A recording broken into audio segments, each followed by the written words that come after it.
Thanks to everyone for coming along. Kia ora koutou. My name is Sarah Baddeley. I'm a consulting partner at MartinJenkins. We're a boutique advisory firm that specialises in public policy, financial and economic advice. And I've actually reflected to a number of you I've talked to over the last couple of days. I'm quite nostalgic as well because it was for me 20 years ago, I was actually in the original design team for KiwiSaver. So as I've heard commentators up here today in the last couple of days talking about that, it's made me nostalgic, reflective, thinking about what went right and what went wrong, but actually just really proud of everything that's been created, including by people in this room. Now, I'm delighted and really appreciative for the Financial Services Council to have this opportunity to talk about one of the most interesting aspects of what we have coming toward us, which are issues related to diversity, equity and inclusion. And I'm incredibly pleased to be joined by my colleagues here on the couch, so I'll introduce them as well.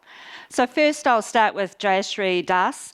She has an extensive global experience with executive leadership roles as both CFO, COO, all the O's, all the chiefs, and CRO in investment banking, wealth management, and with NZX listed companies.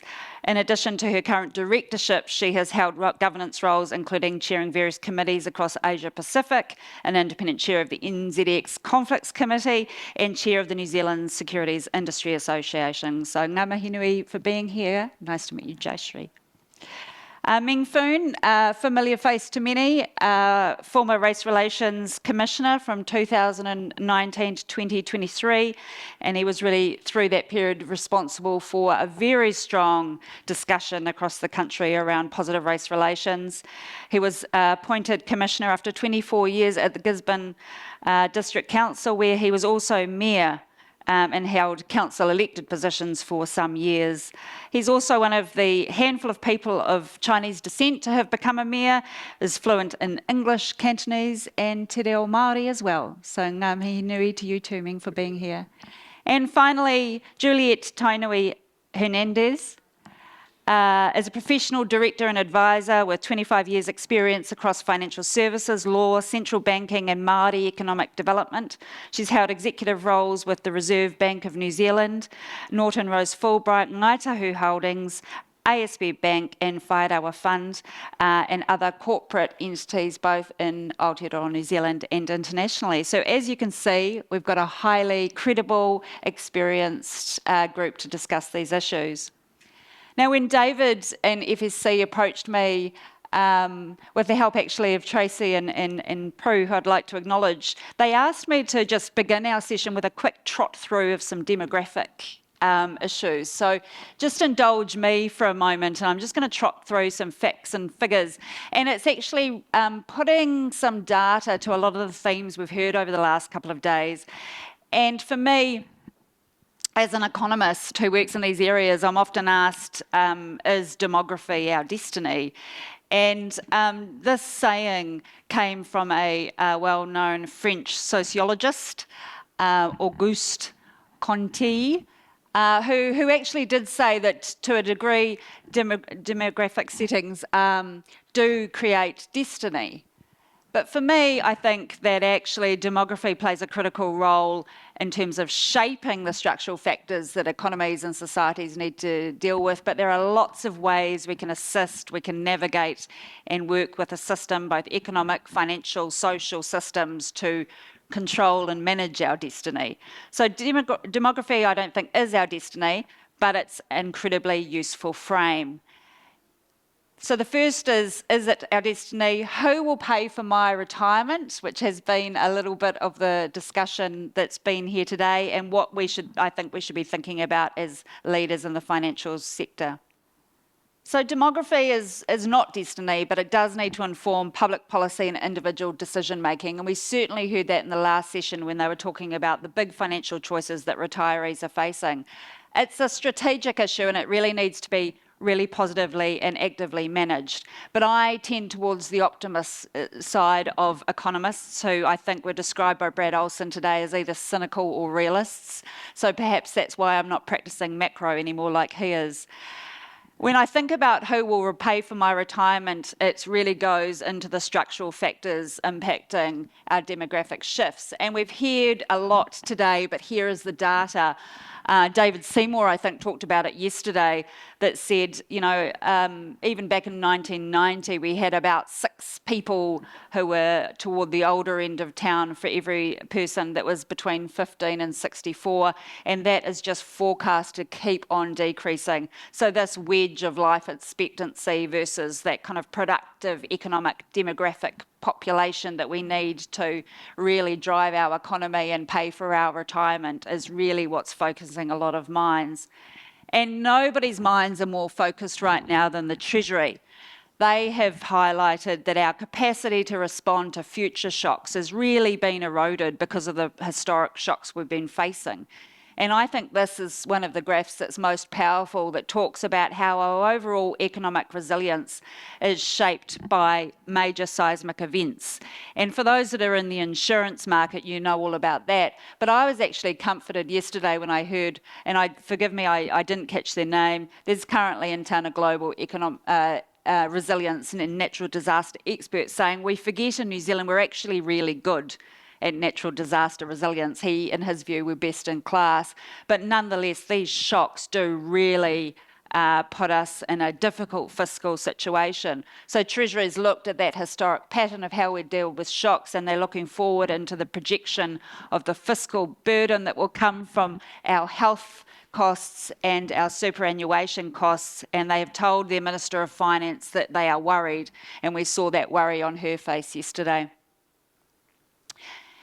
And I know there's been a lot of discussion around whether we could adjust the settings, the pros and cons of means testing versus adjusting the age.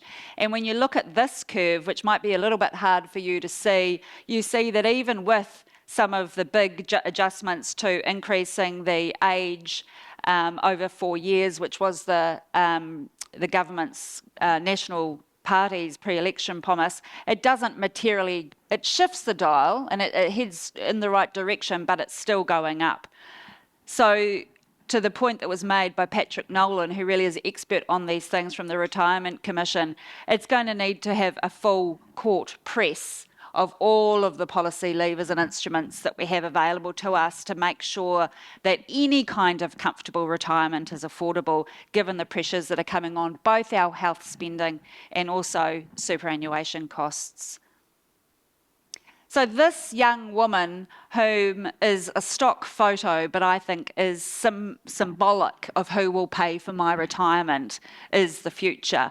She is probably a young Māori and Pacific woman living in probably South Auckland right now, and I really need her to be the best educated and the highest performing that she could be in order for her to pay for my retirement in current settings. And so when I think about what is the most important policy lever we have to improve our aged care, our confidence in retirement, I think the main issue is we need to increase her income.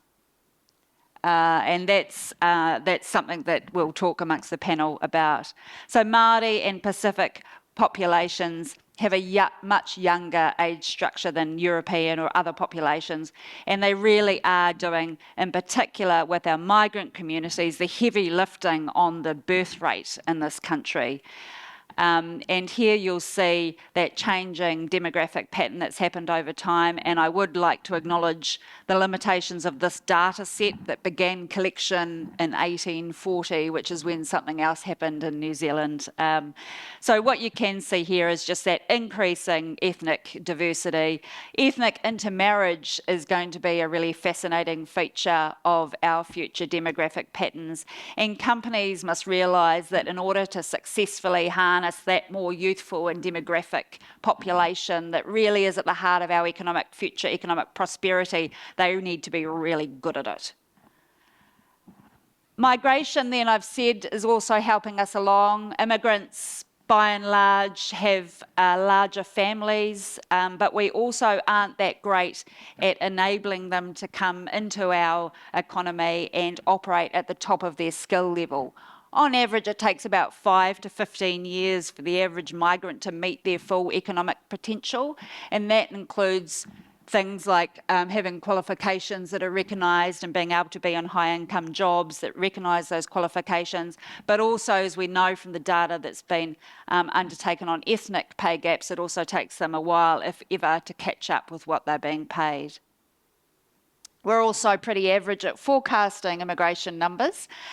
You'll see a lot of volatility there, which is driven by the push and pull of global labour markets, relative economic conditions, preferences, immigration and visa settings, but all the forecasts tend to, as economic forecasts do, revert to an average over time, but we are having a slightly higher average or median level of immigration than we have even in the context of the fall in net migration recently.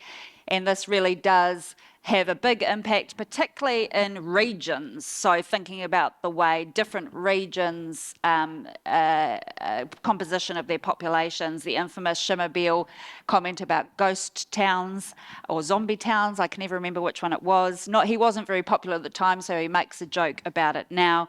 But you are seeing regions really impacted in a different way by the composition of their different communities. And in those communities, we also see increasing wealth, different levels of wealth accumulation.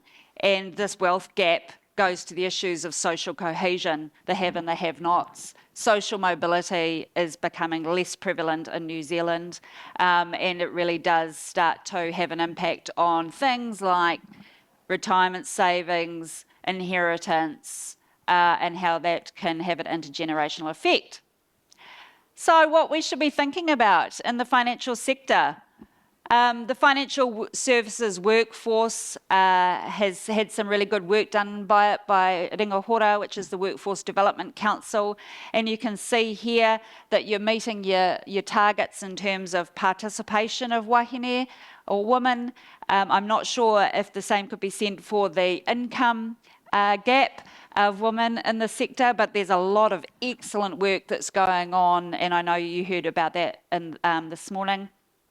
The average income is very good, well above the average median income, but there is lots of potential to increase the ethnic diversity, in particular to make sure that your migrant Asian workforces, but also your Māori workforces are reflective of the population they're serving, and you can see that in the ethnicity information there. So this poses some big questions for your sector. And that's what these excellent people are going to talk about with me. So we are going to just traverse issues about what this means for customers, diverse workforce, the future impact that those customers will have with financial institutions and the implications of lower trust and social cohesion, any product-specific issues, and the implications in particular for workforces of older people working longer. So I'm going to turn to you first, Jayshree. I want you to really talk maybe through your own personal lens around your experience of how diverse the financial services sector was as a worker coming in and your journey. Sure. Thanks, Sarah. Can everyone hear me? Good afternoon. Look, I fell into financial services quite by accident. I'll briefly bore you with this for 1 minute. I started out as a temp in a privately owned share broking firm. I knew nothing about investing, NZX, trading, or anything like that. But as it so happened, my direct manager happened to play tennis with one of my uncles, and so I was offered a permanent role. And so what I would say is I've been in financial services my whole life. It's an industry I have loved, but I think we do have some problems to solve for if we're going to widen up the industry to others. And, you know, that little story tells you that the same issues that we had 20 years ago we have today. We're an industry that recruits primarily on word of mouth and networks. I don't think that's changed much. Secondly, I love that saying, you can't aspire to be it if you've never seen it. I think, New Zealanders in general have no idea what happens within financial services or the opportunities and the roles within financial services. So I think that recruitment is one big ticket item, and I think educating people on what the roles are, what they look like, are two really important things that everybody should be focusing on to try and move the dial forward on this. If I think of one simple change, when we're advertising for roles, we talk a lot about the technical terms, the jargon, the financial services speak. Quite often we're just advertising for an operational admin role, but we're cutting out so many people from the conversation. I think the other thing, sorry, I could go on about this, but in education is it has to start in schools. There are a lot of roles that are in financial services. It might just be accounting, finance, accounts payable, that can bring people into our world, but no one knows about that. So I think little things can make a big difference if we start focusing on those areas. Thank you. Now, Meng, Jayshree's talked about recruitment, attraction, making roles visible. But what, in your experience, is it like once you might get there when it comes to the way that we include different communities in our workplaces from your previous role and your experience now? Yeah, no, kia ora, everyone. Just following on from Jayshree's, I was actually asked if I would be a counsellor at the time. And I said, what do you fellas do? And the guy said, no, don't worry, lunch is excellent. And I said, oh, yes, because, as a business person, we don't get 10 o'clocks and the 3 o'clock afternoon teas and sometimes miss out lunch. But however, when you get there, I think, like I remember in 1989, the previous mayor said, look, what do we do? There's a woman. She's been elected. And they did not have any female toilets in this particular building. And then another year, a person who had difficulties going upstairs, they didn't have a lift. So creating an enabling environment and an equitable environment would be the first things that you would do before the diversity part, is ensuring that your work environment has the necessary aspects of to enable people to actually participate. And even like language, I remember when I first did my first campaign, and there was only 2 Māori words in my letter to the community, and it was kia ora. Okay, nothing harmful, I thought. But I did get a bit of pushback and says, hey, don't use that language. And I said, obviously they're not going to be voting for me, right? But anyway, times have traversed now, and Māori is actually, Te Reo Māori is actually used in a diverse way. But it's also, leadership always also means that you got to sort of bump that bamboo or glass ceiling all the time and get through it. But also to slowly encourage a team of advocates, other than, if I was a greenie, get non-greenies to actually also participate in that. And following on from Jayshree's kōrero in terms of education, it's great to actually see Craig & Co. In Gisborne go out to the schools to actually talk about financial education. And it will be great to see if firms that are in the financial world, that they would actually take on GATE kids. This is a program where most of the kids actually go to experience a vocation or go to the expos. We don't see financial institutions at the career expos. So that early exposure is very important to the future of your industry. Otherwise, if you don't see it, you're not going to be it. Thanks, Meng. Now, Juliet, you've driven, and held large portfolio responsibilities for these kinds of functions in the financial sector, including at the Reserve Bank of New Zealand. What are your kind of reflections on what is experienced here in New Zealand, and what we might be able to change and what technology might bring in terms of the way we approach that? Well, I had the pleasure actually of working with the previous governor and the current governor in relation to how do we make the public service that is the Reserve Bank reflect the country as a whole. And so part of that were deliberate policies to normalise te reo.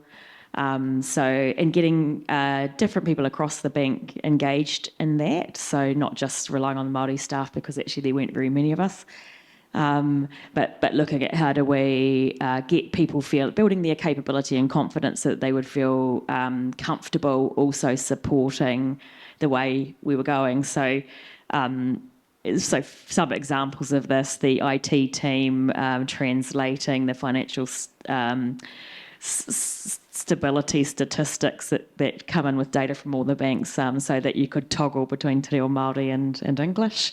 They had so much fun doing that. The chief economist was very keen on thinking about how could we use te ao Māori as ways to enhance the work that they were doing. So, for example, using the wānanga concept for consultation, deliberative feedback to reach parts of society which might not normally contribute back to those kind of consultations. But so we took a three-po approach to that. So the first being building that capability and confidence of the workforce. The second being strengthening the relationships with stakeholders, not just in te ao Māori, but also with our diverse communities. And the third being looking at how we could deliver our services and mandate in a way that actually reached all New Zealanders. So I think those are three simple po that any business can pick up. And which is happening at least in the banking part of the financial services sector quite well now. And you heard Antonia this morning talking a bit about just the business opportunity and the financial risk that's associated with that. And for me, that's a massive win when you've got CEOs of banks coming out who've made that connection and talking so freely about that. So I'm seeing that happening across the banking sector. I don't know across the rest of the finance sector, just the level of maturity in that space, but encourage you to start the journey. And I think starting with actually building that confidence and capability is great, because then you can unleash your whole workforce on advancing these things. As Meng said, not just leaving it to the particular part of your workforce that might happen to be ethnically diverse or Māori to do that, but actually engaging your whole workforce and taking these things forward. Thanks. And Antonia, she gave the example this morning for those that went in this session of how, diverse workforce really benefits diverse customers. And I think she used the PlayStation or something like that was the wrong size for the young woman's hands. So I'm interested in your observations, each of you, around the way our diverse communities think about wealth, think about and experience wealth products, banking products, and the degree to which that proposition is that the customer experience needs to reflect the customer base. Does that hold true when it comes to financial services products in your experience? I think, Sarah, that's a tricky one, because as we know, and you've shown on your slides, wealth is concentrated in various areas that aren't diverse. And so it's a bit of a catch-22, because in financial services, research shows that as your assets grow, you want to deal with someone that you trust. So you go from doing online digital products to getting actual advice and speaking to a human. And I think we should all acknowledge that it would be better and you would be able to gain more trust if that human looked a bit more like you or was able to communicate with you in a way that you were comfortable with, and or understood your background. So I do think it should happen. I don't think it does currently happen. And I think one of the learnings from wealth management is we simply do not have enough ethnically diverse wealth advisors. Meng, do you have some reflections on that? You obviously had your constituency nailed in your part of the world when you opened your mayoral letter with Kia ora. So have you got reflections on that from your experience? We come from a background of retail and market gardening. Nothing tops relationships. Knowing your customers, supporting your customers, respecting your customers. The whakawhanaungatanga, Jayshree and I were just chatting, and she said, I'm married to somebody from Gisborne. And so immediately when she said that, I said, who? And she said so-and-so. And, if I needed financial advice, now I can actually ask Jayshree because I know her now through that for 2 degrees of separation. And New Zealand is like that. And, more particularly in Asian ethnic Māori Pacific, we are still a large family of, when we greet people, it's always uncle and auntie, always cuz, bro, sis. It's that type of relationship that we have. I don't even know the names of a lot of people, but uncle, auntie, Mum would say, oh, so-and-so passed away, and I said, who's that? But it was auntie so-and-so. I've never heard their name. So it's interesting, the whakawhanaungatanga. 2 degrees of separation is everything. Your whanaungatanga is everything. And it just breaks all the ice. And so I would encourage, I remember a big, large real estate firm ring me up about 35, nearly 40 years ago, showing my age. However, he said, oh, look, how do we actually sell houses to this huge Asian immigrant population? And I just simply said, just hire them, hire some, train them up. If they don't have the money, give them the training, PD, the personal development stuff, and get them into the industry. Now, he said, oh, is that all we do?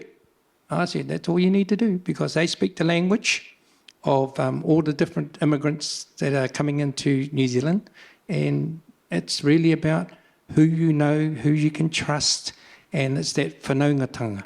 And in your business, your only succession is what you are going to create. No one is going to create it for you.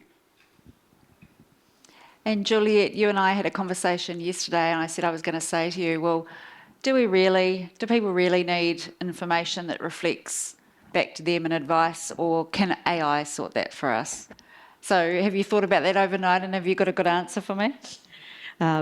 Indeed, I think first I said, are you really going to ask me that? And, yes, I am. But look, AI is fantastic for data, but it can't replace trust and relatability, and it's particularly for cultures that are relational, which Māori Pacifica and actually most of our ethnically diverse parts of society too are similarly based in those relational cultures. So you'll never be able to, I think, rely solely on AI to do that. So for sure, AI is going to be great for data, for helping efficiency, but actually those long-term relationships and trust is where you're going to need to focus if you want to support those parts of our society and actually maximise your economic returns from those two, if that is what the particular driver is. So no, I don't believe AI can fully replace. I do think it will support it's interesting already. The te reo is pretty good in the likes of ChatGPT. However, I put through, I was looking for some photos for a presentation recently, and I put in a Māori woman, and actually what it came back with was American Indian. So there's still quite a bit of, I suppose, not the same amount of data for the large language models to work in a particular way that you're going to be able to rely on that either. There's also quite a lot of bias in the systems, and so actually you could come a cropper if you rely solely on that. Just a little story on that too. I'm speaking at something else next month, and the organisers had obviously created profiles based on AI, and it came back and it had me down as a different iwi, and I'm not quite sure where that even came from, but I think I haven't said anything, but I might actually too about the perils of relying solely on AI. Actually, it's a bit of a turn-off, and I think it will be too for customers, and actually it's pretty hard it takes a long time to build trust and retain trust. But I think the upside of the relational cultures is once you've got that trust, actually, they'll be loyal for a really long time. So you've got to put the time in. You can't expect to be able to just rock up, kind of throw in a couple of words in the language and then Bob's your uncle. It doesn't quite work like that. So in the iwi space, another example of that, my iwi will remember which banks supported them pre-settlement and who didn't. So it's very, very long memories. So we need to treat this as a long-term relationship of two-way trust and respect. Yeah, that trusted faces, trusted places saying for relational cultures obviously remains critical, but it also remains critical for people when they're talking about deeply private things like personal wealth or personal debt. I think it's a really fascinating topic. And as we get more sophisticated in terms of our ability to access information, we also know that it's happening at the same time as people's trust in reputable institutions is declining. Increased wealth inequality has obviously been really well evidenced at the source of challenges around social cohesion in the UK, in the US, and it's impacting on the kind of stability that we're seeing around major institutions, governments, media, and also large organisations. So I'm interested in your reflections around, if the financial services sector doesn't see New Zealand's increased demographic change as opportunity, then it must be a threat. So what about social cohesion? Do you think that, we see evidence of that, or do you think that there are things that can be done by the people in this audience to be really minded to that risk? Well, look, it is important. I think it's a long-term strategic risk and opportunity. I think, obviously, it's not hard if you really think about it to make the connections with inequality to outcomes which do impact the country as a whole. For example, increased crime goes with inequality. So we do need to think when we are designing products and when the governments are setting policy settings about those longer term risks that will arise if we don't address the inequality issues we've got. And I think the issues are increasing in our country at the moment, and I don't know if people have seen the Helen Clark Foundation's report on social cohesion. If not, have a look at that, or even the executive summary on that, just to see in reality where we are. 25% of our children are in households where they go hungry. So if you think about the kind of impacts of that, we do need to be thinking about what's our role in the financial services ecosystem for building wealth, for building support to help us address those societal issues, which will actually impact everybody. House ownership, another thing, obviously that is the main source of wealth for New Zealanders. One of my ASB board members, Dr. Rod Carr, told me a very interesting stat this week that the average wealth of New Zealanders is $450,000, and $425,000 of that is house.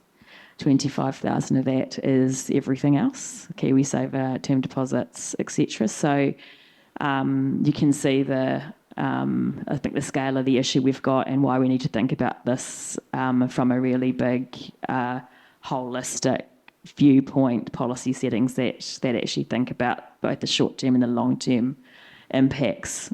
So I agree with most of the speakers today who said we can't just kind of pull a lever here or there. We actually do need to work through and look at the different scenarios and think about what's the country we want to be, and actually what's the role of financial services in supporting us to be the country we want to be.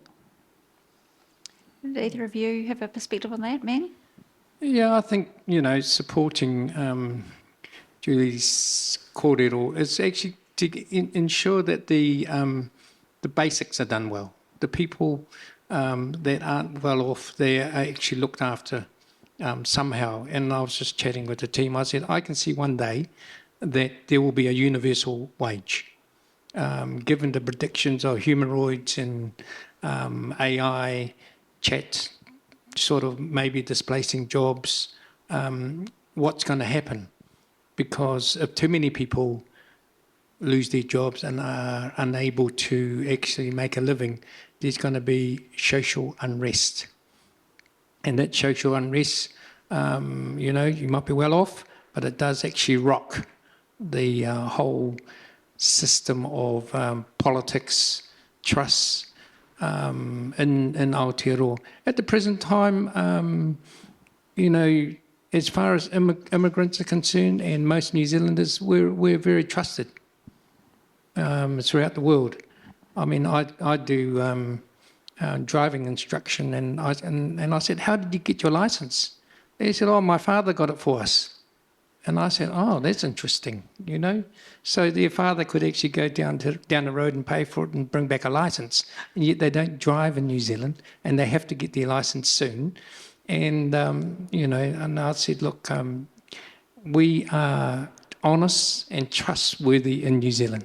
And you are going to drive to New Zealand rules and laws, and I don't want that envelope. So it's very important for us to continue that mantra of trust with our communities and to uphold a high standard. And I'm pleased, through the financial services, there are lots of policies and backup for the consumer, for the customer itself. And so cohesion, it's work in progress, and, it's so fragile, isn't it? So fragile, communities and cohesion. The current state of different policies coming from the beehive has actually erupted that. It's not land marches anymore. It's about, what about pay equity? What's wrong with that? I mean, I'm in favour of a pay equity, but to just delete it and say it's irrelevant.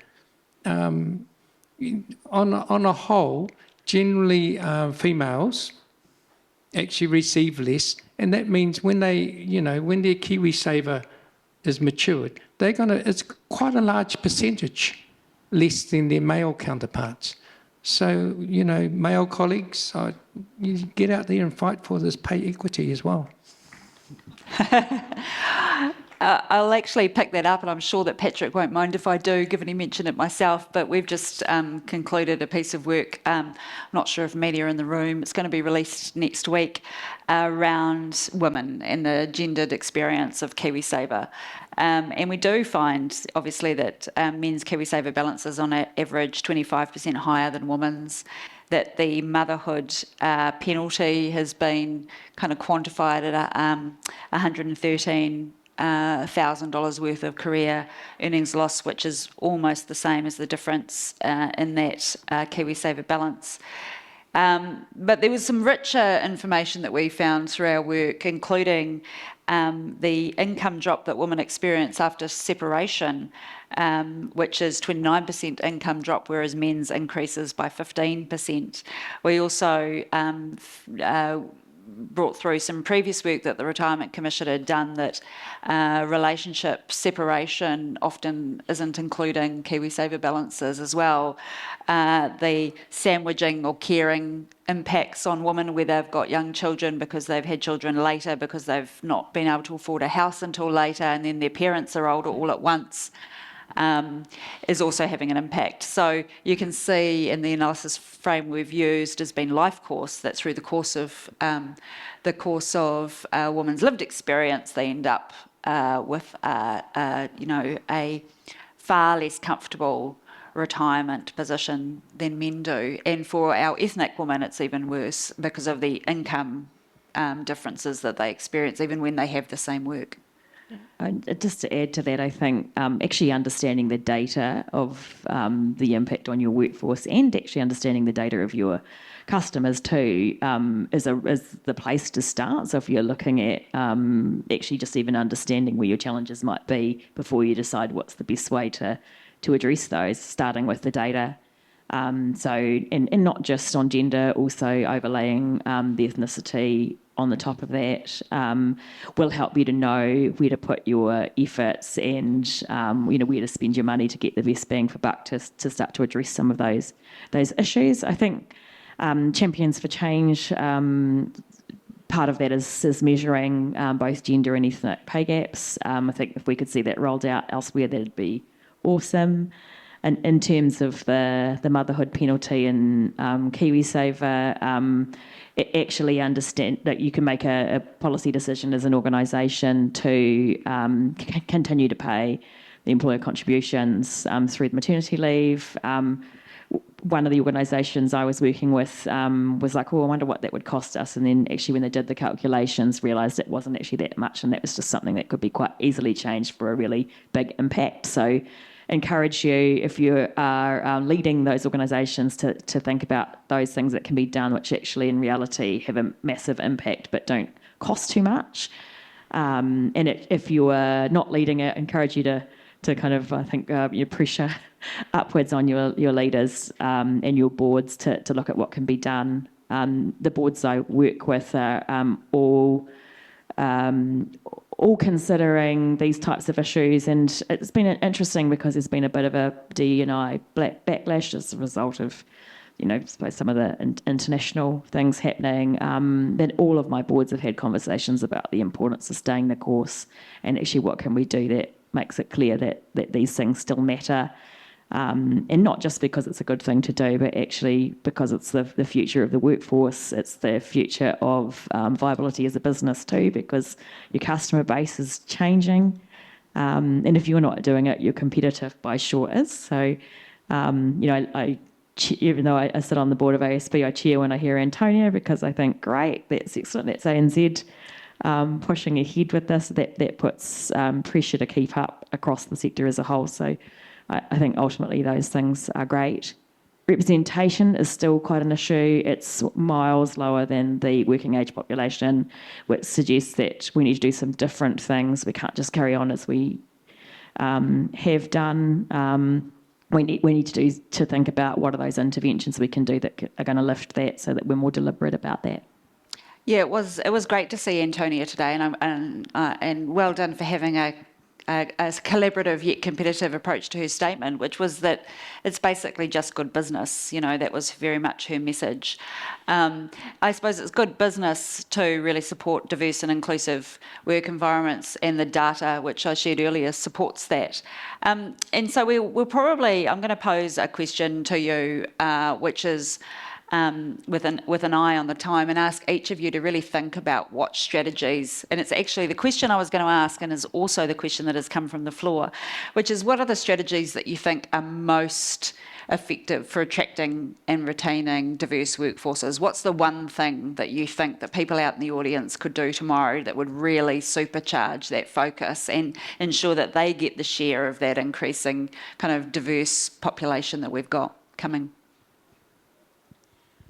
Jayshree? For me, recruitment, it always starts with recruitment, how we're making our own firms attractive to others. And so being known to be diverse is really important. I think also another area to be solved there is boards in general are not reflective of the diversity of this country at the moment, and I think that is a big roadblock to moving this forward. The other thing I think that Meng touched on earlier, I'm a huge advocate for partnerships and collaboration. So I think if you are an entity and you can collaborate, whether it's with another school or another organisation in the community, and start to get more transparency, more networks, open up your networks and get things happening in that way. They're quite simple things, but I think we as organisations don't spend a lot of time thinking about those things. And so, I really think that networking, that collaborating and being known as an organisation who does that and values that. Great. And Meng? I would say, boldly, that generally, if you just were going to focus on diversity, it may not drive performance. The main thing that drives performance is actually what you do in-house to enable the environment of inclusion and equity first and foremost. If you can actually get the equity and inclusion right in the first instance, it will attract diversity. That means you'll be able to hold on to your staff. Inclusion is sort of like, you can't really feel it. It's not till actually somebody tells you. If they haven't been included, if you do a survey amongst your staff, you don't know till actually someone says. Because generally the people that are comfortable, they feel that they have been included. It's just like a well person.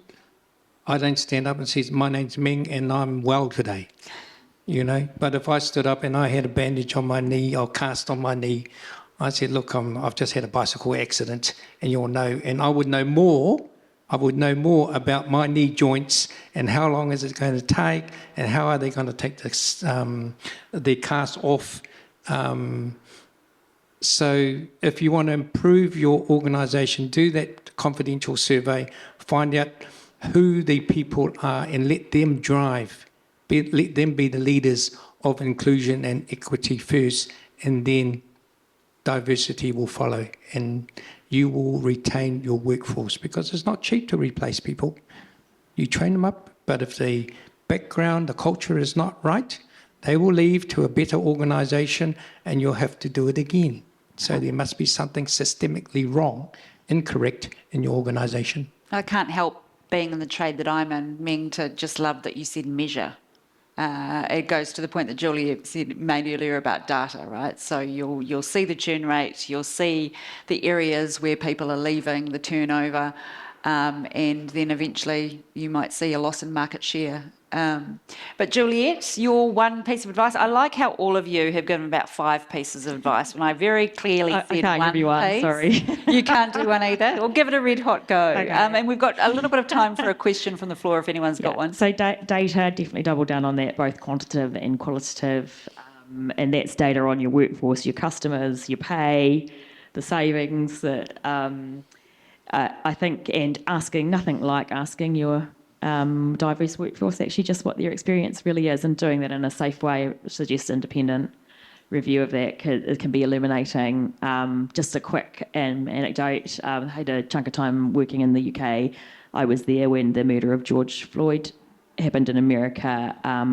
That made my law firm at the time go, oh, where are we at, I wonder, with this? And then kind of clocking, we've got one black partner in 350, and actually doing a really deep dive, looking at the data on our workforce and realising that our black lawyers were leaving on average 2 years earlier than others. So actually start with that data and then go out and ask your workforce, well, what can we do differently? What's going well, what is not? Leadership representation, I think there's nothing like having a diverse leadership group, and that's, I agree, the boards, also your exec team, your general management team, because you'll quite often find that your workforce has got pretty good representation in the junior ranks, and then actually converting those into management and leadership roles is there's like another level of issue there again.